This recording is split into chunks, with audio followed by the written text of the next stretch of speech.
नमस्कार, welcome to career मंत्रा 9.1। मैं अंकित यादव आपके अपने यूट्यूब चैनल में आपका स्वागत करता हूं। आज की क्लास में हम UP triple S C VDO बंदरोगा और जूनियर असिस्टेंट के लिए सामान्य ज्ञान का ब्रह्मास्त्र मतलब कि प्रैक्टिस सेट और प्रीवियस ईयर का मिक्स कॉम्बिनेशन लेकर के आए हैं। आज की क्लास में हम सेट नंबर 3 कंप्लीट करेंगे। इससे पहले 2 सेट में कंप्लीट कर चुका हूं, तो आपने अगर वो ना देखे हो तो देख लीजिए। ठीक है, आज की क्लास में हम वीडियो के अकॉर्डिंग 50 क्वेश्चन देखेंगे आपके सामान्य ज्ञान के। ठीक है, आपको पता ही होगा वीडियो में 50 क्वेश्चन आएंगे जीएस के, बंदरोगा में 60 क्वेश्चन आएंगे और जूनियर सेट में 40 क्वेश्चन आएंगे। ठीक है, तो हम समय समय पर कभी 40, कभी 50, कभी 60 इस तरह से क्वेश्चंस आपको कराते रहेंगे। तो चलिए सेट नंबर 3 की तरफ चलते हैं। आज की क्लास का फर्स्ट क्वेश्चन है, देखिए क्वेश्चन नंबर 101 से हम जो है जीएस के 50 क्वेश्चन शुरू करेंगे। आपको पता ही होगा कि एक से लेके 50 तक जो आएंगे पहले क्वेश्चन होंगे वो हिंदी के होंगे। फिर 51 से लेकर के आपके 100 तक जो क्वेश्चन आएंगे वो आपके रीजनिंग के होंगे और फिर उसके बाद जीएस के क्वेश्चन होंगे। तो इस तरह से 101 से हम शुरू कर रहे हैं। आज की क्लास का फर्स्ट क्वेश्चन है, कनिष्क प्रथम के शासनकाल के दौरान कौन सा प्रसिद्ध आयुर्वेद विद्वान रहता था? तो देखो कनिष्क के शासनकाल में कौन आयुर्वेद का विद्वान रहता था? ऑप्शन है पाराशर, सुश्रुत, चरक या धन्वंतरी। ठीक है, तो इस क्वेश्चन का राइट आंसर है सी ऑप्शन इज राइट। चरक जो है एक आयुर्वेद विद्वान थे। वो जो है कनिष्क के शासनकाल में रहते थे। अब कनिष्क की बात आई तो कनिष्क से रिलेटेड इंपॉर्टेंट कुछ बातें जान लेते हैं। कनिष्क जो था वो कनिष्क प्रथम, ठीक है, कनिष्क प्रथम के शासनकाल में जो है पार्श्व, वसुमित्र, अश्वघोष और नागार्जुन जैसे बौद्ध दार्शनिक भी रहते थे। ठीक है, और बात आई है चरक की, तो चरक ने जो एक पुस्तक लिखी थी उसका नाम था चरक संहिता। ठीक है, नेक्स्ट क्वेश्चन की तरफ चलते हैं। मथुरा कला स्कूल कब अपने शिखर पर पहुंच गया था? ठीक है, तो मथुरा कला जो है अपने शिखर पर कब पहुंच गई थी? ऑप्शन है वैदिक काल में, मौर्य काल में, मुगल काल में या कुषाण काल में। तो इस क्वेश्चन का राइट आंसर हो जाएगा D option is right. Mughal Mughal sorry Kushan काल में जो है मथुरा की कला जो है अपने चरम शिखर पर थी। नेक्स्ट क्वेश्चन है क्वेश्चन नंबर 3। अकबर ने अपने अकबर ने अपने दरबारी संगीतज्ञ के रूप में किसे नियुक्त किया था? ऑप्शन है अबुल फजल को, मियां तानसेन को, राजा बीरबल को या राजा टोडरमल को। तो इस क्वेश्चन का राइट आंसर हो जाएगा मियां तानसेन को, B option is right. Akbar का जो संगीतज्ञ था वो कौन था? मियां तानसेन था। ठीक है, अब मियां तानसेन जो थे वो अकबर के यहाँ आने से पहले रीवा के राजा रामचंद्र के यहाँ रहते थे। कौन कहाँ रहते थे? रीवा के राजा रामचंद्र के यहाँ। और अकबर ने इन्हें एक उपाधि दी थी, उसका नाम था कंठाभरण बाणी विलास। कंठाभरण बाणी विलास पूरी उपाधि का एक नाम है। मैं आपके लिए लिख देता हूँ पूरा नाम, जो क्योंकि पेपर में आता है, ये बहुत ही इंपॉर्टेंट है।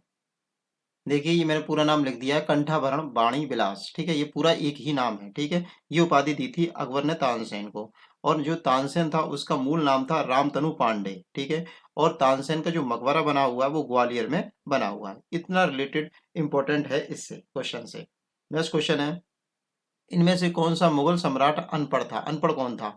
औरंगजेब, बहादुर शाह जफर, अकबर या फिर शाहजहां। तो इस क्वेश्चन का राइट आंसर हो जाएगा अकबर।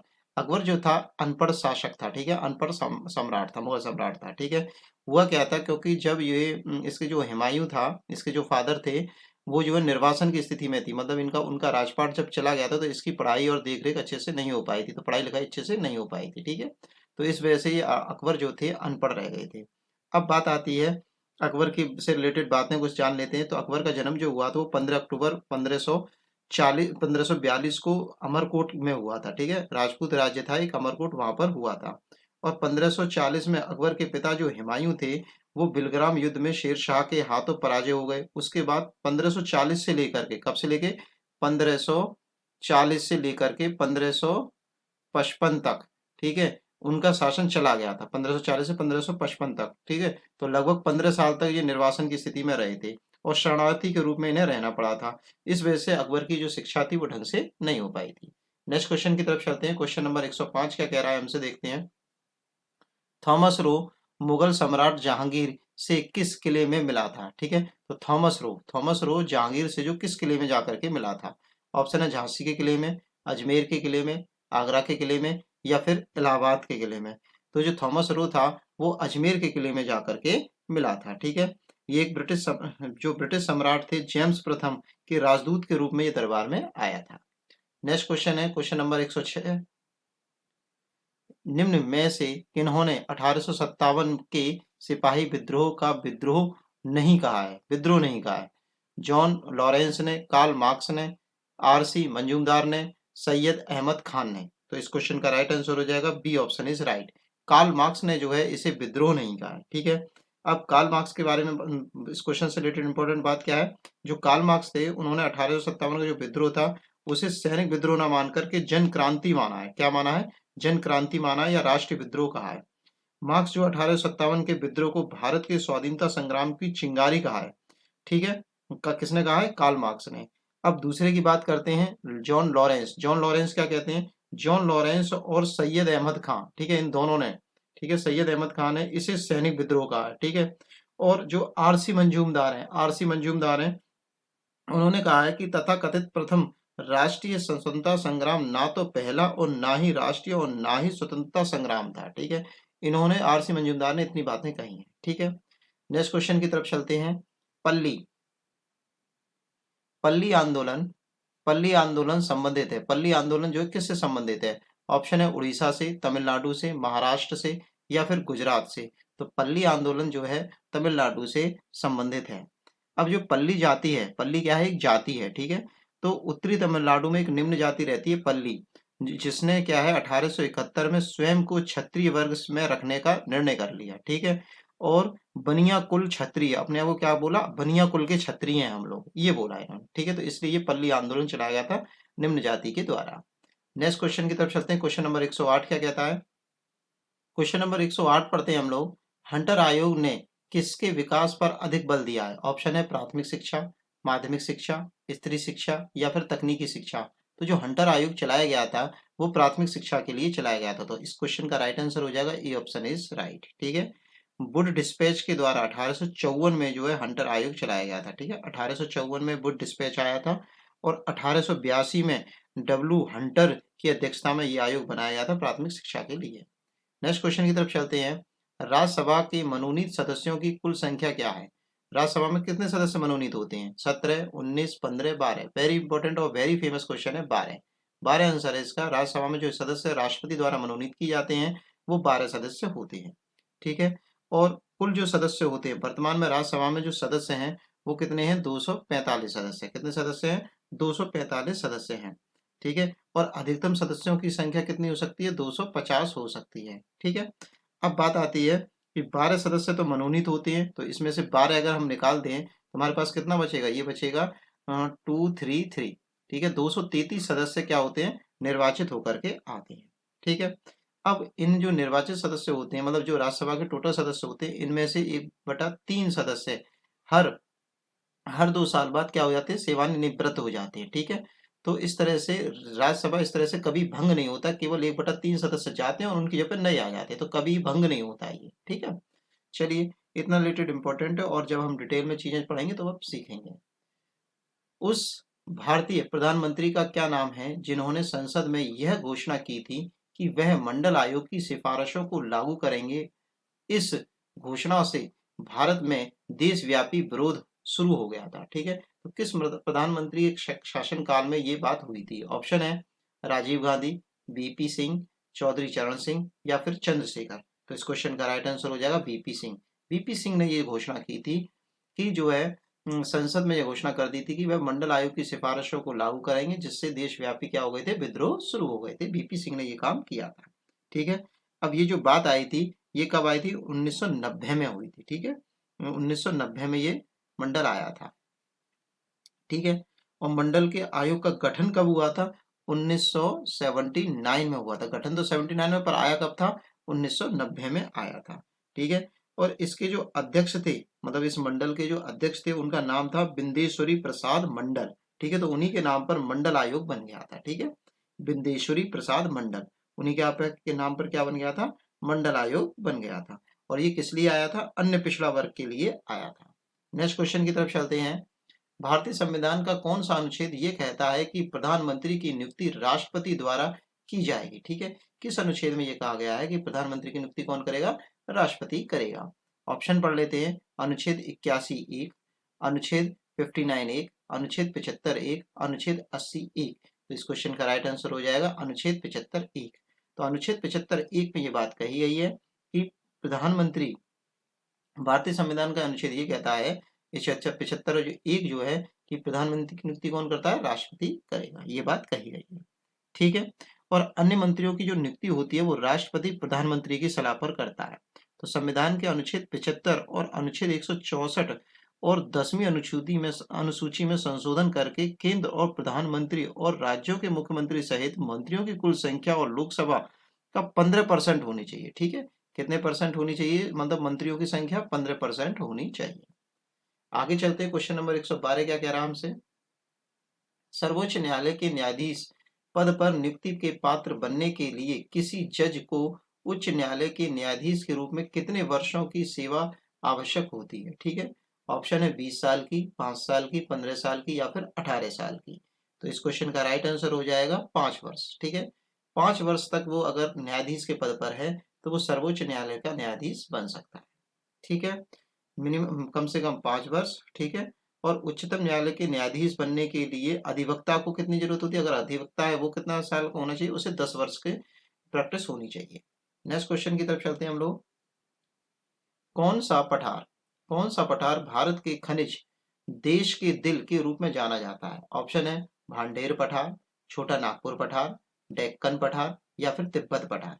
तो इस क्वेश्चन का राइट आंसर हो जाएगा बी ऑप्शन इज राइट। छोटा नागपुर का पठार जो है दिल के देश के नाम से जाना जाता है। ठीक है, इसमें क्यों जाना जाता है इस नाम से, क्योंकि यहाँ पर कोयला, अभ्रक, तांबा, चूना पत्थर, बॉक्साइट, ब्लू अयस्क और एस्बेस्टस जैसे प्रमुख खनिज पदार्थ पाए जाते हैं। ठीक, नेक्स्ट क्वेश्चन की तरफ चलते हैं, क्वेश्चन नंबर 114। प्रायद्वीपीय पहाड़ी मैदान प्रायद्वीपीय पहाड़ी मैदान पठार की एक अनोखी विशेषता काली मिट्टी का क्षेत्र है जिसे डैश कहते हैं, क्या कहते हैं। ऑप्शन है छोटा नागपुर का पठार, डक्कन ट्रैप, सिंगूर पठार या फिर रोहतास पठार। तो इस क्वेश्चन का राइट आंसर हो जाएगा डेक्कन ट्रैप। डेक्कन ट्रैप प्रायद्वीपीय पहाड़ी मैदान पठार की एक अनोखी विशेषता है, काली मिट्टी का क्षेत्र है यहाँ पर। ठीक है, जिसे डक्कन ट्रैप कहते हैं, फिल्म बुलाने से सिंपल डक्कन ट्रैप कहते हैं। इससे होता क्या है, इससे फायदा यह है कि ये अपर्दन और अपर्दन के द्वारा ये बना हुआ है। ठीक है, काली मिट्टी के अपर्दन के द्वारा ये बना हुआ है। नेक्स्ट क्वेश्चन है 115। आंध्र प्रदेश का विजयवाड़ा शहर किस नदी के किनारे स्थित है। बहुत इंपॉर्टेंट क्वेश्चन है। कावेरी, गोदावरी, महानदी या फिर कृष्णा। तो आंध्र प्रदेश का जो विजयवाड़ा शहर है वो आपके कृष्ण नदी के किनारे अवस्थित है। ठीक है, कहाँ अवस्थित है, कृष्ण नदी के किनारे अवस्थित है। तो प्रायद्वीपीय भारत की दूसरी सबसे बड़ी नदी है ये कृष्णा नदी, जो महाबलेश्वर से निकलकर बंगाल की खाड़ी में जाकर के गिरती है। कहाँ गिरती है, बंगाल की खाड़ी में जाकर गिरती है। ठीक है, कोयना, मालप्रभा, भीमा, तुंगभद्रा, घाटप्रभा, मूसी, ये जो नदियां हैं ये कृष्णा की सहायक नदियां हैं। नेक्स्ट क्वेश्चन है क्वेश्चन नंबर 116। समुद्री जल का औसतन खारापन होता है, तो कितनी खारापन होता है समुद्री जल में। 2.5%, 3%, 3.5% या फिर 4%। तो जो समुद्री जल होता है उसमें जो खारापन होता है वो 3.5% तक होता है। ठीक है, 3.5% इसमें लवणता होती है, मतलब इसमें खनिज लवण मिले होते हैं। ठीक है, अब बात आ रही है कि जो औसतन खारापन नापा जाता है वो कैसे नापा जाता है, वो 1000 ग्राम पर नापा जाता है। ठीक है, मतलब कि आपका जैसे मान के चलिए कि 1000 ml हमने पानी ले लिया। ठीक है, तो उसमें कितने कितने परसेंट आपका वो है, नमक है, ये नमक है या खारापन है या खनिज लवण है। तो ये जो होता है वो 3.5% होता है। ठीक है, ओनली इसका 3.5%, मतलब कि 35 ग्राम, कितने, 35 ग्राम। ये पॉइंट नहीं हटाएगा यहाँ से, 35 ग्राम, 35 ग्राम उसमें क्या होगा, 1000 ml से 35 ग्राम क्या होगा उसमें आपका खनिज लवण होंगे, मैग्नीशियम और आपके नमक वगैरह ये सब होंगे उसमें। ठीक है, आगे चलते हैं हम लोग। क्वेश्चन नंबर 117 क्या कह रहा है देखते हैं। विश्व का सबसे ऊंचा झरना स्थित है विश्व का सबसे ऊंचा झरना स्थित है कनाडा में, गुयाना में, वेनेजुएला में या फिर ऑस्ट्रेलिया में। तो इस क्वेश्चन का राइट आंसर हो जाएगा वेनेजुएला में।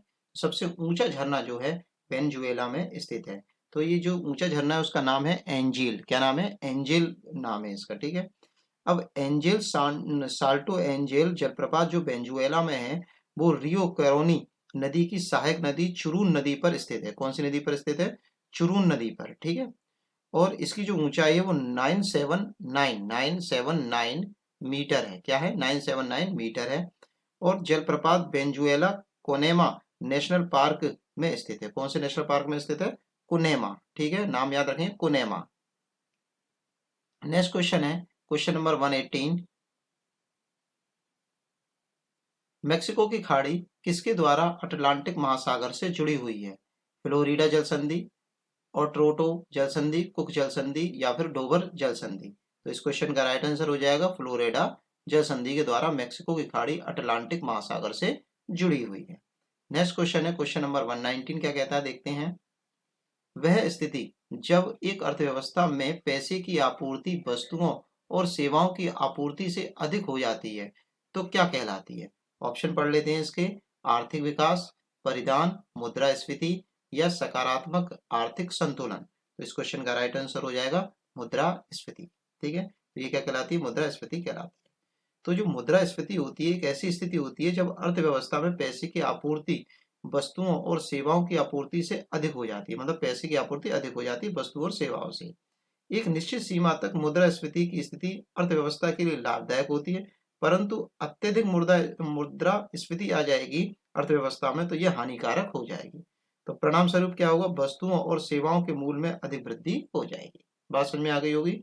चलिए नेक्स्ट क्वेश्चन की तरफ चलते हैं। क्वेश्चन नंबर 120 क्या कहता है? बिटकॉइन क्या है?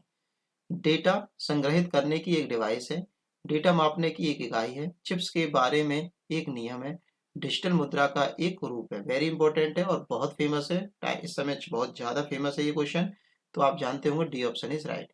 ये क्या होती है? एक डिजिटल मुद्रा होती है जो दिखाई नहीं देती है, बस चलती रहती है। ठीक है, कंप्यूटर में रिलेटेड चलती रहती है। तो ये एक मुद्रा जो डिजिटल होती है ये, और बिटकॉइन कही जाती है। बहुत महंगी मुद्रा है आज के टाइम पे ये। तो बिटकॉइन क्या है? एक विकेंद्रीकृत डिजिटल मुद्रा है। ये किसी बैंक द्वारा संचालित नहीं होती है।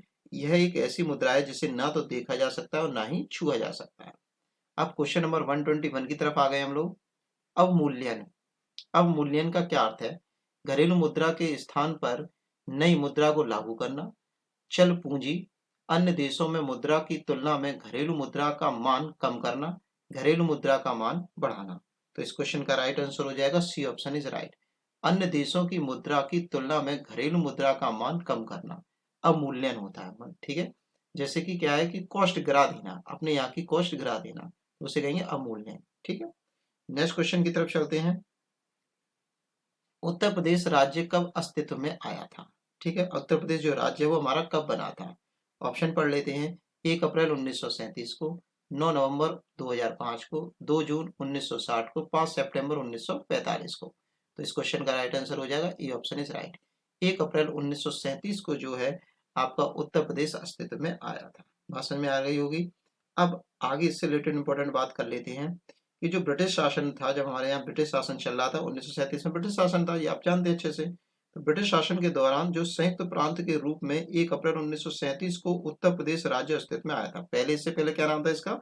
संयुक्त प्रांत नाम था। ठीक है, एक रिलेटेड इंपॉर्टेंट बात और है उत्तर प्रदेश से कि उत्तर प्रदेश का जो विभाजन करके 9 नवंबर 2000 को उत्तर प्रदेश से क्या बना दिया गया? उत्तराखंड राज्य बना दिया गया, 27वां एक राज्य बना दिया गया। ठीक है, नेक्स्ट क्वेश्चन की तरफ चलते हैं। प्रसिद्ध चरकुला नृत्य संबंधित है, प्रसिद्ध चरकुला नृत्य संबंधित है। ऑप्शन है अवध से, बुंदेलखंड से, ब्रजभूमि से या फिर रोहेलखंड से। तो जो चरकुला नृत्य है वो ब्रजभूमि से संबंधित है। ठीक है, इस नृत्य में क्या होता है? ब्रजभूमि मतलब मथुरा जिले से संबंधित है। इस नृत्य में क्या होता है? स्त्री और पुरुष जो होते हैं वो, उसमें क्या होता है, दोनों ही लोग भाग लेते हैं, और पुरुष जो होते हैं वो स्त्री के रूप में अपना धारण कर लेते हैं, मतलब स्त्री की वेशभूषा पहन करके नृत्य करते हैं। सिर पर मिट्टी के साथ घड़े लेते हैं और उन पर 108 तेल के दीपक रख करके नृत्य प्रदर्शन करते हैं। यह संतुलन करके, मतलब कोई चीज गिरने नहीं देते। ठीक है, तो यह संतुलन का एक कठिन कार्य है। ठीक है, संतुलन करना बहुत कठिन हो जाता है इसमें। चरकुला नृत्य व गीत भगवान कृष्ण की प्रशंसा और सम्मान के लिए गाए जाते हैं। ये दोनों चीजें होती है, साथ में गीत भी गाते रहते हैं लोग। तो इससे क्या होता है? भगवान कृष्ण की प्रशंसा की जाती है इसमें। ठीक है, सम्मान के लिए गाया जाता है। नेक्स्ट क्वेश्चन है हमारा, इनमें से कौन सा उत्तर प्रदेश का लोक नृत्य नहीं है, नहीं बोला जा रहा है? रामलीला, रासलीला, अहिर नृत्य या फिर गिद्ध नृत्य? तो इस क्वेश्चन का राइट आंसर हो जाएगा डी ऑप्शन इज राइट। गिद्ध नृत्य मतलब कि गिद्धा। ठीक है, गिद्ध नृत्य मतलब कि गिद्धा जो है पंजाब का एक प्रसिद्ध लोक नृत्य है। ठीक है, जिसमें पंजाबी महिलाएं पारंपरिक रूप से पंजाबी वस्त्र पहन करके डांस करती हैं गिद्धा में। ठीक है, और ये सब आप जानते हैं, रामलीला राम की लीला होती है, रासलीला में रासलीला होती है कृष्ण जी की, अहिर नृत्य में अहिर जाति के लोग नृत्य करते हैं। नेक्स्ट क्वेश्चन की तरफ चलते हैं हम लोग। उत्तर प्रदेश के निम्नलिखित में से किस जिले में प्रति वर्ष बटेश्वर मेला आयोजित किया जाता है? तो बटेश्वर का मेला कहाँ लगता है? ऑप्शन है कानपुर में, वाराणसी में, मथुरा में या फिर आगरा में। तो इस क्वेश्चन का राइट आंसर हो जाएगा D option is right. Agra में जो है बटेश्वर का मेला लगता है। तो ये बटेश्वर का मेला जो लगता है वो यमुना नदी के तट पर आगरा जनपद में लगाया जाता है। और ये जो मेला है ये केवल पशु मेला है। कैसा मेला है? ये पशु मेला है। क्वेश्चन नंबर 126 पर आ गए हम लोग।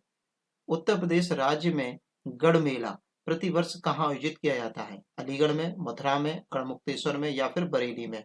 तो गढ़ मेला जो है वो आपका आयोजित किया जाता है, एक सेकेंड, हाँ, गढ़ मेला जो आपका आयोजित किया जाता है गढ़मुक्तेश्वर, गा से गढ़ और गा से गढ़मुक्तेश्वर, ठीक है।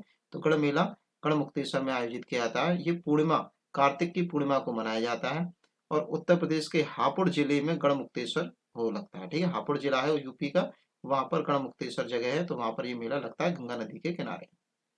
नेक्स्ट क्वेश्चन है, दिए गए विकल्पों में गलत जिला और मुख्यालय वाली जोड़ी का चयन करना। मतलब कि 3 सही है और 1 गलत है, उसको चयन करना है हमें। ऑप्शन पढ़ लेते हैं। ऑप्शन है अमेठी, गौरीगंज, सोनभद्र, रावटगंज, कुशीनगर, पडरौना और कौशाम्बी, वैशाली। तो इस क्वेश्चन का राइट आंसर हो जाएगा D option is right. D, ये वाला ही गलत है। तो जो कौशाम्बी है, कौशाम्बी का मुख्यालय है मंझनपुर। क्या नाम है? मंझनपुर, ठीक है। तो इसका मुख्यालय क्या है? ये बात गलत है, मंझनपुर है। और बाकी सभी के मुख्यालय सही है। अमेठी का गौरीगंज, सोनभद्र का रावटगंज, कुशीनगर का पडरौना, ठीक है। अब ये जो कौशाम्बी है, कौशाम्बी है, ये बौद्धों और जैन धर्मों का मुख्य केंद्र है। ये प्राचीन काल में यह जिला वत्स महाजनपद के राजा उदयन की राजधानी थी, ठीक है। तो जो उदयन थे उनकी एक राजधानी थी कौशाम्बी। नेक्स्ट क्वेश्चन है 128। वर्ष 2011 की जनगणना के अनुसार उत्तर प्रदेश की जनसंख्या का वृद्धि प्रतिशत कितना है? ठीक है, कितने परसेंट वृद्धि हुई है यूपी की जनसंख्या में? ऑप्शन पढ़ लेते हैं। 20.21%, 20.23%, 20.30% और 20.32%। सारे ऑप्शन 20 से ही हैं। बहुत अच्छा क्वेश्चन बनाया है पेपर वाले ने, ठीक है। तो इस क्वेश्चन का राइट आंसर हो जाएगा बी ऑप्शन इज राइट। 20.23% जो है परसेंटेज वृद्धि हुई है जनसंख्या में यूपी की में। नेक्स्ट क्वेश्चन है क्वेश्चन नंबर 129। कैस्टलो एमटी, कैस्टलो एमटी, एरियल और सेंचुरी विभिन्न प्रकार के क्या हैं? ये क्या चीजें हैं? बर्ड आर्ट है, फॉन्ट साइज है, स्टाइल्स हैं या फिर फॉन्ट है? तो ये फॉन्ट है, फॉन्ट के नेम है ये सब, ठीक है। कंप्यूटर में फॉन्ट होते हैं, कैस्टेलो, एमटी, एरियल, सेंचुरी, तो ये सब फॉन्टों के नाम हैं। तो ये यहाँ पर फॉन्ट आ जाएगा, यहाँ पर फॉन्ट।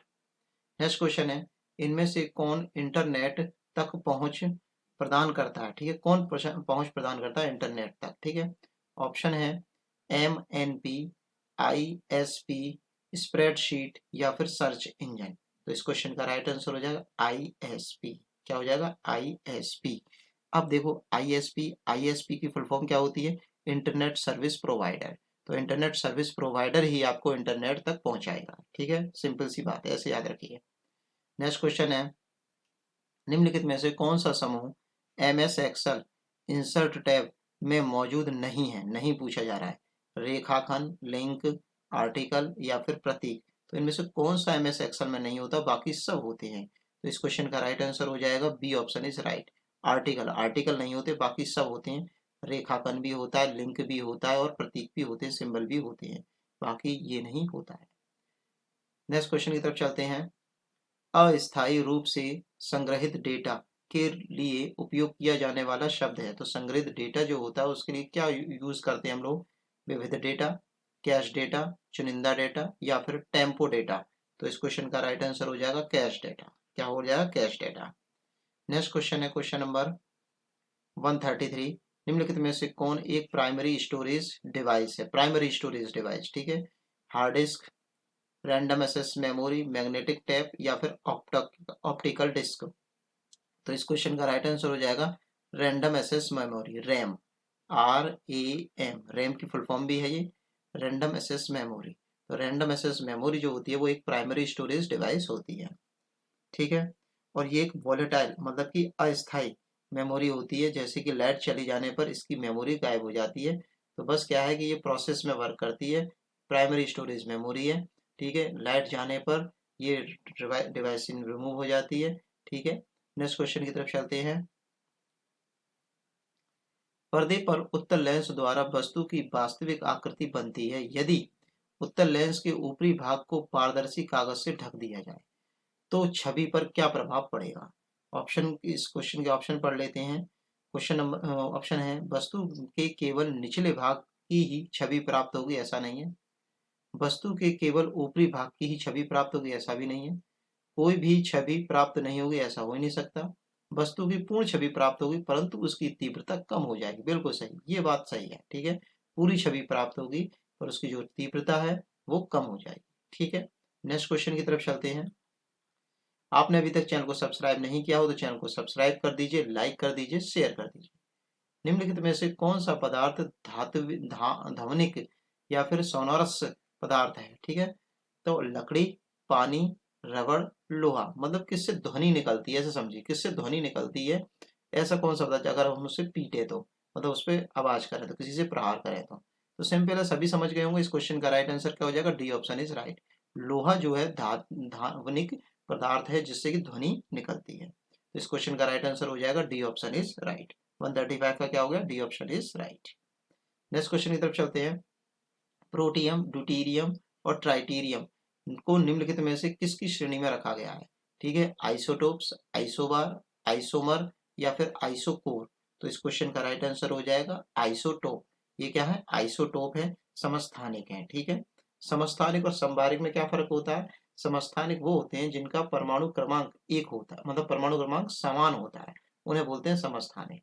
तो प्रोटीरियम, ड्यूटीरियम और ट्राइटीरियम, इन तीनों का जो आपका परमाणु क्रमांक है वो समान है। ठीक है, आगे चलते हैं। निम्नलिखित में से कौन सा यौगिक संगमरमर का एक प्रमुख घटक है? ठीक है, किसका? संगमरमर का। Magnesium sulphate, silicon dioxide, calcium carbonate या फिर पोटेशियम नाइट्रेट।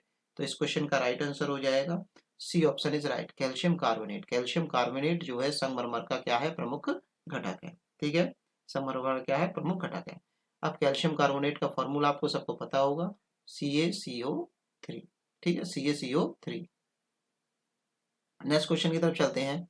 निम्नलिखित में से उस विटामिन की कमी से विकास का चयन करें जिसमें मुंह, गले, पैर और निचले हिस्से में पैर के पंजों में लाल रंग के धब्बे उत्पन्न हो जाते हैं। ऑप्शन है पेलाग्रा, बेरीबेरी, स्कर्वी या फिर रतौंधी। तो इस क्वेश्चन का राइट आंसर हो जाएगा पेलाग्रा। पेलाग्रा में बीमारी में जो है ये सब लक्षण प्रकट होते हैं हमारे सामने। नेक्स्ट क्वेश्चन की तरफ चलते हैं। अच्छा, पेलाग्रा में जो कमी होती है, विटामिन में कमी हो जाती है, तो वो कौन सी विटामिन होती है? ठीक है, उसका नाम भी हम जान लेते हैं। वो विटामिन B3 की कमी से ये सब काम होते हैं। B3 को जो है नियासिन बोलते हैं। कौन सी विटामिन बोलते हैं? इसका रासायनिक नाम है नियासिन। अब B3 विटामिन किस किस में होती है? तो B3 विटामिन होती है आपकी मांस में, मूंगफली में, आलू में, टमाटर, पत्ती वाली सब्जियों में, ये सबसे ज्यादा पाई जाती है। ठीक है, और ये जो विटामिन है B3, ये जो है जल में घुलनशील विटामिन है। ठीक है, नेक्स्ट क्वेश्चन की तरफ चलते हैं। विटामिन B2 का रासायनिक नाम बताइए। ठीक है, पहले अभी B3 की बात हुई है, B2 की बात हो रही है। ऑप्शन है थायमिन, रेटिनॉल, एस्कॉर्बिक एसिड या फिर राइबोफ्लेविन। तो इस क्वेश्चन का राइट आंसर हो जाएगा राइबोफ्लेविन। B2 का रासायनिक नाम है राइबोफ्लेविन। ठीक है, नेक्स्ट क्वेश्चन की तरफ चलते हैं। अच्छा, यहाँ पर मैं सभी विटामिन के नेम बता देता हूँ आपको, तो जिससे क्या है कि पेपर में आपको प्रॉब्लम नहीं होगी। अब देखिए, विटामिन ए का जो रासायनिक नाम है वो रेटिनॉल है। विटामिन B1 का रासायनिक नाम है थायमिन। अब विटामिन 3 का और विटामिन B का मैंने नाम नहीं बताया क्योंकि इन दो क्वेश्चनों में मैं बता चुका हूँ। ठीक है, विटामिन B5 का रासायनिक नाम है पेंटोथेनिक अम्ल। विटामिन B6 का रासायनिक नाम है पायरिडॉक्सिल। विटामिन B7 का नाम है बायोटीन। विटामिन B11 का नाम है फॉलिक अम्ल। विटामिन B12 का नाम है साइनोकावाल मार्मिक। और विटामिन C का नाम आपको पता ही होगा, एस्कॉर्बिक एसिड। विटामिन D का नाम है कैल्सीफेरॉल। विटामिन E का नाम है टोकोफेरॉल। और विटामिन K का नाम है नेफ्थेक्यूनॉन या फिर फिलोक्यूनॉन। ठीक है, तो ये सारे नाम इंपॉर्टेंट थे, मैंने आपको सभी बता दिए, तो आप पेपर में प्रॉब्लम नहीं होगी। नेक्स्ट क्वेश्चन की तरफ चलते हैं। क्वेश्चन नंबर 140 क्या कहता है? महात्मा गांधी द्वारा भारतीय राष्ट्रीय कांग्रेस के कितने अधिवेशनों का स्थापित किया गया था? महात्मा गांधी ने कितने अधिवेशनों में भाग लिया था? एक, दो, सॉरी, तीन, दो, एक या फिर चार? तो इस क्वेश्चन का राइट आंसर हो जाएगा सी, ऑप्शन इज राइट, एक। केवल एक ही अधिवेशन में महात्मा गांधी कांग्रेस के अधिवेशन में गए थे, और वो अधिवेशन था बेलग्राम का। ठीक है, 1924 में। कब गए थे? 1924 में बेलग्राम के अधिवेशन में इन्होंने अध्यक्षता की थी। प्रतिवर्ष अंतर्राष्ट्रीय महिला दिवस कब मनाया जाता है? 1 मार्च को, 8 मार्च को, 10 मार्च को या फिर 20 मार्च को? एक सेकेंड, 20 मार्च को। तो इस क्वेश्चन का राइट आंसर हो जाएगा 8 मार्च। 8 मार्च को जो है अंतर्राष्ट्रीय महिला दिवस मनाया जाता है। B option is right. ठीक है, इसकी जो शुरुआत हुई थी, सॉरी, इस बार की जो थीम थी 2022 की, ठीक है, 2022 की जो थीम थी वो इम्पोर्टेंट है। एकल सतत कल के लिए आज लैंगिक समानता, gender equality today for a sustainable tomorrow. ठीक है, तो ये इसकी थीम थी।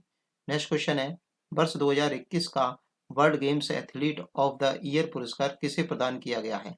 विराट कोहली को, नीरज चोपड़ा को, मनप्रीत सिंह को या फिर PR श्रेयस को? तो इस क्वेश्चन का राइट आंसर हो जाएगा D, option is right. Shreyas को जो है, ये जो है the year athlete of the year का पुरस्कार प्रदान किया गया है। ठीक है, नेक्स्ट क्वेश्चन की तरफ चलते हैं। जून 2022 में किसे राष्ट्रीय जांच एजेंसी NIA का नया प्रमुख नियुक्त किया गया है? ऑप्शन है देवाशीष पांडा को, अमित सक्सेना को, दिनकर गुप्ता को, पुष्कर कुमार जोशी को? तो इस क्वेश्चन का राइट आंसर हो जाएगा Dinkar Gupta, C option is right. तो दिनकर गुप्ता जो एक IPS हैं, उनको जो है ये मतलब उनको जो है NIA का प्रमुख बनाया गया, महानिदेशक नियुक्त किया गया है। ठीक है, और ये जो इस पद पर जो है 31 मार्च 2024 तक रहेंगे। नेक्स्ट क्वेश्चन की तरफ चलते हैं। क्वेश्चन नंबर 144 क्या कह रहा है? अप्रैल 2022 में भारत के पहले 99.999% शुद्ध हरित हाइड्रोजन पायलट संयंत्र की शुरुआत कहाँ की गई है? ऑप्शन है जोरहाट में, नोभालीगढ़ में, डिब्रूगढ़ में या फिर मथुरा में? तो इस क्वेश्चन का राइट आंसर हो जाएगा जोरहाट में। ठीक है, जोरहाट में जो है 20 अप्रैल 2022 को, 20 अप्रैल 2022 को ऑयल इंडिया लिमिटेड मतलब कि OIL ने जोरहाट असम, जोरहाट कहाँ पर है? असम में है। ये बात इंपॉर्टेंट हो सकती है, कहाँ पर है? असम में। असम में जो है भारत का पहला 99.999% शुद्ध हाइड्रोजन पायलट संयंत्र बनाया है। ठीक है, और इसकी क्षमता कितनी है? ये रोजाना जो है 10 kg इसकी क्षमता है। कितनी है? 10 kg। 10 kg जो है ये उत्पादन करेगा। ठीक है, नेक्स्ट क्वेश्चन की तरफ चलते हैं। क्वेश्चन नंबर 145, उत्तर प्रदेश के किस शहर में स्किल इंडिया अंतर्राष्ट्रीय केंद्र की स्थापना की गई है? वाराणसी में, लखनऊ में, नोएडा में या फिर आगरा में? तो इस क्वेश्चन का राइट आंसर हो जाएगा ई, ऑप्शन इज राइट। वाराणसी में जो है आपकी स्किल इंडिया अंतर्राष्ट्रीय केंद्र की स्थापना की गई है। यहाँ पर यह जो केंद्र लगाया जा रहा है वो UAE, कनाडा, ऑस्ट्रेलिया और खाड़ी देश में रोजगार के लिए भारतीय युवाओं को प्रशिक्षण प्रदान यहाँ पे किया जाएगा। नेक्स्ट क्वेश्चन है, जून जून 2022 जून 2022 में कौन प्रेस परिषद की पहली महिला अध्यक्ष चुनी गई हैं? न्यायमूर्ति इंदु मल्होत्रा, सुधा मिश्रा, रंजन कुमार देसाई, रंजना प्रकाश देसाई या गीता मित्तल? तो इस क्वेश्चन का राइट आंसर हो जाएगा C, option is right, Ranjana Prakash Desai. ठीक है, रंजना प्रकाश देसाई। तो जो रंजना प्रसाद देसाई हैं वो PCI मतलब भारतीय प्रेस परिषद की पहली महिला अध्यक्ष बन गई हैं। ठीक है, नेक्स्ट क्वेश्चन की तरफ चलते हैं। और ये जो, हाँ ठीक है, नेक्स्ट क्वेश्चन की तरफ चलते हैं। अप्रैल 2022 अप्रैल 2022 में पहला लता दीनानाथ मंगेशकर पुरस्कार किसे प्रदान किया गया है? AR रहमान को, आनंद मिलिंद को, अमित शाह को या फिर नरेंद्र मोदी को? तो इस क्वेश्चन का राइट आंसर है नरेंद्र मोदी। नरेंद्र मोदी को यह पुरस्कार दिया गया है, पहला लता दीनानाथ मंगेशकर पुरस्कार। नेक्स्ट क्वेश्चन है क्वेश्चन नंबर 148। 148 क्वेश्चन पढ़ने से पहले अगर आप चैनल को सब्सक्राइब नहीं कर पाए तो चैनल को सब्सक्राइब कर दीजिए, लाइक कर दीजिए, शेयर कर दीजिए। ठीक है, आपके लिए हम लोग इतनी मेहनत करें तो आप भी थोड़ा सा प्यार हमें दिखाइए। नेक्स्ट क्वेश्चन है, किस देश की ने पुरुषों की बैडमिंटन टीम प्रतियोगिता थॉमस कप 2022 का खिताब जीता है? भारत ने, इंडोनेशिया ने, चीन ने या फिर मलेशिया ने? तो इस क्वेश्चन का राइट आंसर हो जाएगा E option is right. Bharat ने जो है पुरुषों की बैडमिंटन टीम प्रतियोगिता थॉमस कप में जो है प्रथम स्थान जीत लिया है, मतलब कि जीत ली है ये प्रतियोगिता, ठीक है। और महिलाओं की बैडमिंटन टीम ने उबेर कप जीत लिया है, ठीक है, दक्षिण कोरिया ने जीता है। नेक्स्ट क्वेश्चन है क्वेश्चन नंबर 144। भारत में जैव विविधता की दृष्टि से संतृप्त क्षेत्र निम्न में से कौन सा है? पूर्वी घाट, पश्चिमी घाट, थार का रेगिस्तान या बंगाल की खाड़ी? तो इस क्वेश्चन का राइट आंसर हो जाएगा बी ऑप्शन इज राइट, पश्चिमी घाट। पश्चिमी घाट जो है जैव विविधता की दृष्टि से सबसे ज्यादा संतृप्त क्षेत्र है। और आज की क्लास का लास्ट क्वेश्चन है। अगर आपने अभी भी चैनल को सब्सक्राइब नहीं किया है तो प्लीज चैनल को सब्सक्राइब कर दीजिए। क्वेश्चन बहुत इंपॉर्टेंट और ये आप सब अच्छे से जानते भी होंगे क्योंकि बहुत फेमस क्वेश्चन है। Last question 150 question. ओजोन परत संरक्षण दिवस कब मनाया जाता है? ऑप्शन है 16 सितंबर को, 5 जून को, 23 मार्च को या फिर 21 अप्रैल को? तो इस क्वेश्चन का राइट आंसर है 16 सितंबर को, ये ऑप्शन इज राइट। ओजोन परत संरक्षण दिवस 16 सितंबर को मनाया जाता है। अब बात आती है ये कब शुरू किया गया था? तो ये शुरू किया गया था 1987 में। कब शुरू किया गया था? 1987 में शुरू किया गया था। मॉनिट्रियल प्रोटोकॉल, मतलब मॉनिट्रियल प्रोटोकॉल हुआ था, उसके तहत ये शुरू किया गया था, ठीक है। और वर्ष 2021, अब इसकी थीम याद कर लीजिए। देखो 2021 और 2022 दो थीम है इंपॉर्टेंट, कोई भी आ सकती है पेपर के अकॉर्डिंग, जब आपका पेपर हो, ठीक है। सितंबर निकल जाए तो उसके अकॉर्डिंग 2022 किया जाएगी, ठीक है। तो जो 2022 है, ठीक है, वर्ष 2022 के विश्व ओजोन दिवस की मुख्य थीम क्या थी? Montreal protocol at the rate 35, ठीक है, स्लैश पृथ्वी पर जीवन की रक्षा करने वाला वैश्विक सहयोग, ये इसकी थीम थी, ठीक है। तो यही आज का लास्ट क्वेश्चन था। आपका बहुत बहुत धन्यवाद। आपने चैनल को सब्सक्राइब कर ही दिया होगा। Thanks for watching video. Take care, bye bye, धन्यवाद।